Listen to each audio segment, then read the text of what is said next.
Je m'appelle Antoine Coutan, donc je suis de formation ENSIA à l'origine. À l'époque, l'école était séparée et AgroParisTech n'était pas encore constitué. Et donc ma passion à l'école, c'était plutôt la partie ingrédients, ingrédients pour l'industrie alimentaire. À la base, je voulais vraiment. Alors c'était assez large. À la limite, je pense que quand je suis rentré en prépa, j'avais pas de. J'avais un rêve qui était d'être directeur d'un parc national parce que j'aimais le sport et la nature. C'est vraiment ce qui me passionnait. À l'époque, pour ce genre de carrière, il fallait faire en fait l'ENGREF. Donc j'ai fait les deux concours. J'ai pas eu l'ENGREF à une place près, mais j'ai eu l'ENSIA. Et donc comme quoi, quand on passe les concours, effectivement, c'est des choses qui déterminent finalement le reste de la vie et de la carrière, ce qui signifie qu'il ne faut pas dramatiser. Parce que si j'avais eu l'ENGREF, je serais peut-être encore dans un parc national, mais j'ai eu la chance, grâce à l'ENSIA, de faire une carrière vraiment à l'international, de bouger beaucoup. J'ai changé de continent 7 fois en tout dans mon parcours et d'avoir une belle carrière et en apprenant, si vous voulez, d'une étape à l'autre. Alors, depuis l'école, j'ai eu la chance d'être au début recruté dans un grand groupe qui à l'époque s'appelait Rhône-Poulenc, aujourd'hui ça s'appelle Solvay ou Rhodia Solvay. D'ailleurs ça vient de changer de nom à nouveau, donc les grands groupes évoluent. Et j'ai démarré ma carrière dans la recherche et développement, plutôt dans la recherche appliquée. Donc j'ai monté des laboratoires d'application pour Rhône-Poulenc. À l'époque c'était pour comment dirais-je, évaluer les ingrédients, donc les bactéries lactiques, les probiotiques, les hydrocolloïdes, pour les industries alimentaires principalement. Il y avait aussi la cosmétique. Mais donc c'était passionnant, j'ai fait ça en France, j'ai monté les laboratoires à Aubervilliers, j'ai fait la même chose aux États-Unis. Et là-bas, c'est un peu le virus du business qui m'a pris chez les Américains. Donc les Américains m'ont dit, tu connais les produits, donc tu peux aller vendre et tu peux faire du business.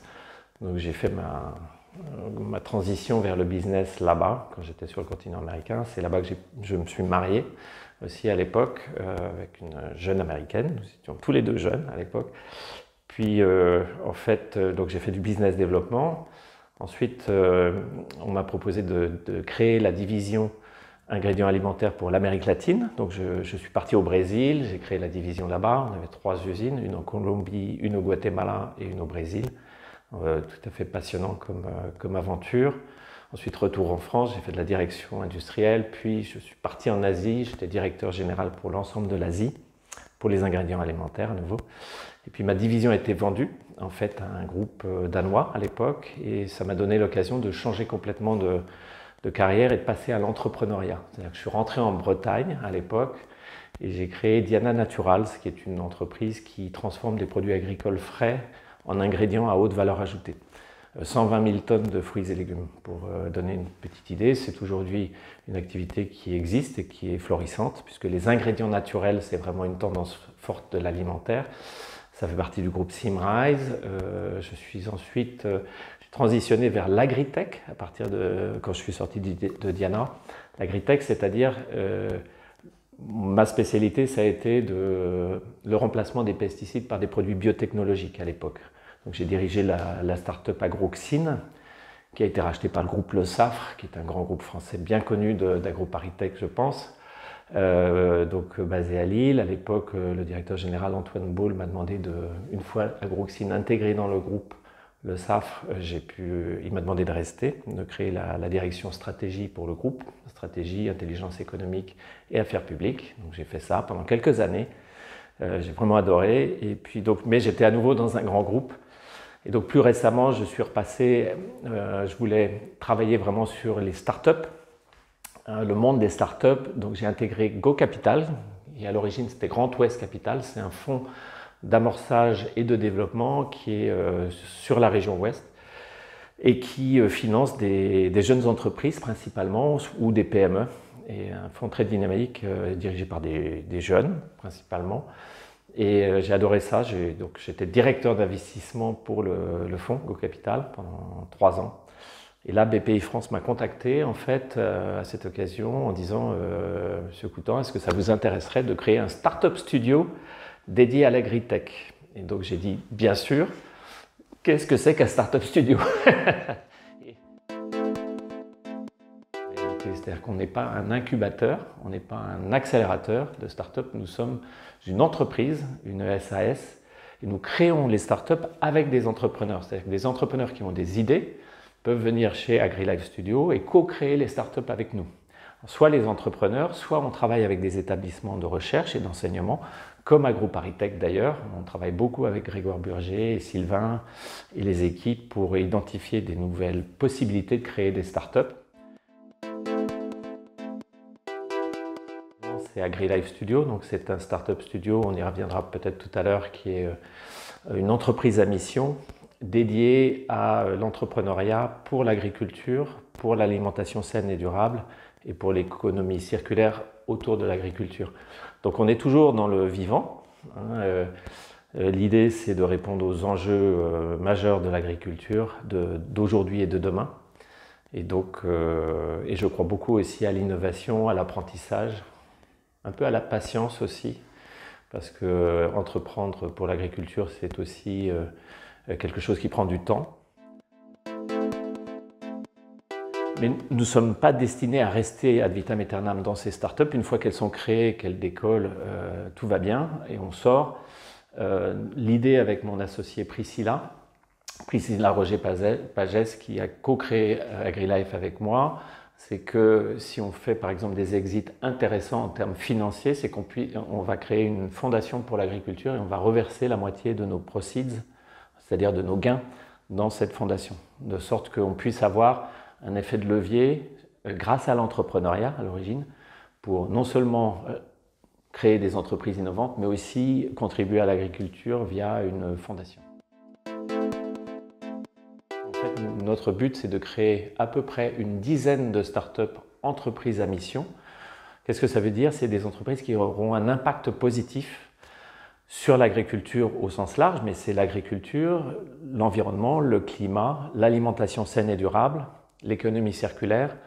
Tout ceci fait partie des enjeux que nous souhaitons adresser avec AgriLife et pour lesquels nous avons convaincu 3 grands investisseurs à nous rejoindre, qui sont BPI France, qui était un peu à l'origine du sujet, Crédit Mutuel, qui via son fonds, c'est un fonds nouveau qui a été créé l'année dernière, qui s'appelle Révolution environnementale et sociétale. C'est-à-dire c'est vraiment un fonds qui est destiné à l'impact aussi.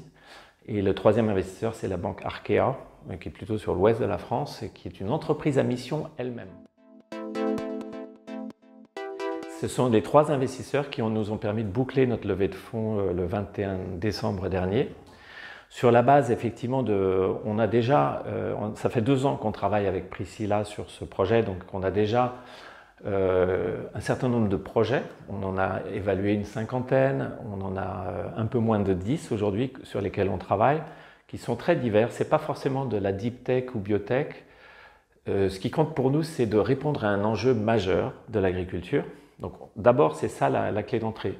Est-ce qu'il y a un enjeu majeur? Donc, un enjeu majeur, ensuite on cherche des solutions, soit en partenariat avec des établissements de recherche et d'enseignement comme AgroParisTech, soit grâce à des entrepreneurs qui viennent frapper à notre porte, soit nous-mêmes. Nous avons deux projets que nous avons auto-générés dans AgriLife.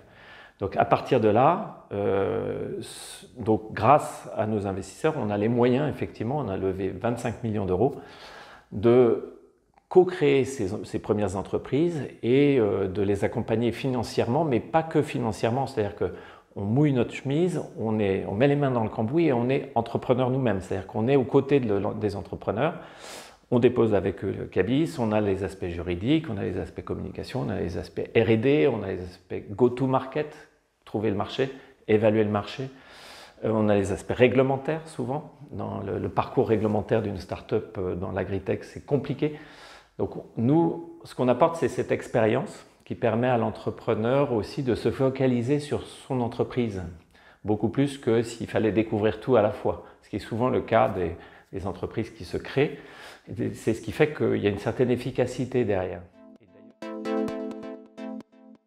C'est un sujet qui est sous-jacent de l'agriculture, mais il y a un taux d'accident dans l'agriculture très élevé, ce qu'on appelle le taux de fréquence. Il y a plus de 50 000 accidents par an en France, juste en France, dans l'agriculture, accidents déclarés. Et donc on a un projet qui nous a été amené par un jeune entrepreneur start-upper qui n'a pas encore son entreprise, il a eu juste l'idée d'un hardware qui permet de détecter les accidents de manière très précoce dès que ça se produit dans toutes sortes de situations. Et ce qu'on lui a dit, c'est que ça nous intéressait ce device, mais qu'on souhaitait l'utiliser pour développer des systèmes de réduction des risques plutôt, de réduction du nombre d'accidents. Et ça a de l'impact pour les agriculteurs. Par rapport aux startups, eh bien, très simplement, en fait, nous n'avons pas de chiffre d'affaires, on ne vend pas de produits, on ne va pas vendre des services aux startups. On a du capital qu'on apporte dans les startups. La rémunération d'AgriLife se fait au moment de la sortie de l'actionnariat d'AgriLife, quand nous cédons nos parts, soit en série A, soit en série B. Parfois, c'est un fonds d'investissement qui peut prendre notre relais pour aller à l'étape développement d'après. Ça peut être aussi l'intégration dans un fonds industriel. Ça peut être aussi que la start-up, elle a ses propres moyens. Elle a déjà son ancrage sur le marché qui fait qu'elle se développe et on n'a plus besoin d'être dedans. Et donc, dans ce cas-là, la start-up peut aussi racheter nos parts. En fait, il y a plein de modalités. C'est là-dessus qu'on se rémunère. Et à nouveau, l'objectif pour nous, ce n'est pas faire des coûts financiers. D'ailleurs, un Startup Studio, c'est sur 10 ans. L'idée, c'est d'avoir de l'impact sur l'agriculture dans le temps long. Et à nouveau, sur nos gains d'associés, on a prévu d'en reverser 50% dans cette fondation AgriLife pour l'agriculture. Mais c'est vraiment, c'est ça le modèle. S'entourer. En fait, il ne faut jamais se mettre avec des gens complètement similaires parce que bon, ça se fait, mais c'est pas. L'idéal, c'est d'avoir des équipes complémentaires. C'est d'être très à l'écoute parce qu'en fait, tout se passe.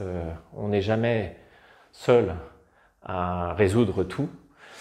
On est toujours dans l'entrepreneuriat en équipe. C'est très rare que ça se fasse en solo. Hein, et donc, il faut être à l'écoute. Il faut beaucoup d'empathie, travailler avec les autres, avec de la bienveillance. Et puis avoir une passion pour soit résoudre un problème, soit adresser un marché, soit que sais-je. Mais c'est ça les drivers. Ensuite, il faut de la résilience et il faut se dire à l'avance qu'il y aura forcément des difficultés parce que c'est pas simple. Et quand on y va en se disant, bah oui, on aura des difficultés, mais justement parce qu'on est une bonne équipe, on sera en transparence, on les affrontera ensemble. Voilà, pour moi, c'est ça l'entrepreneuriat. L'intérêt de l'entrepreneuriat, c'est de vivre une aventure avec ses risques, mais avec ses récompenses aussi. Ce qui était rigolo à l'ENSIA, parce que c'était l'ENSIA à l'époque, c'est qu'on était une des toutes petites promos, hein, on était 60 et quelques, je crois, par promo, donc c'était petit. Mais on avait vraiment collectivement adopté le fait que, alors quasiment collectivement, hein, vraiment, on était hyper sportifs. C'est-à-dire que tous les sports d'équipe, que ce soit le basket, le foot, le volley, le machin, le truc, et on avait une équipe d'athlétisme qui était très pointue aussi. Et en fait, et c'est ça que je retiens, c'est ces années à pouvoir combiner, et je ne pensais pas que c'était possible autant dans une école d'ingénieur, à combiner le sport avec les études de manière assez harmonieuse, vraiment. Voilà, donc ça c'est ce que je garde comme souvenir très très positif. Peut-être que j'ai pas autant potaché que j'aurais dû, mais j'adorais le sport naturellement et donc ça m'a permis de combiner les deux. Voilà. Pour conclure, à nouveau, AgriLife Studio, c'est le résultat de 2 années d'efforts avec Priscilla. On a été continuellement très bien accueillis ici, quai Voltaire, régulièrement pour des réunions de travail qu'on devait tenir. Je pense qu'AgroParisTech, c'est une école vraiment moderne qui favorise l'entrepreneuriat, qui favorise la recherche, qui a tous les ingrédients pour vraiment contribuer à faire de la France un grand pays agricole moderne, tourné vers l'alimentation saine et durable, etc. Donc je pense que pour moi c'est une certaine fierté, ça. Et donc moi j'ai eu un regard plutôt très optimiste ou positif sur l'avenir. Je pense qu'il faut, voilà, the best is yet to come, comme on dit aux États-Unis.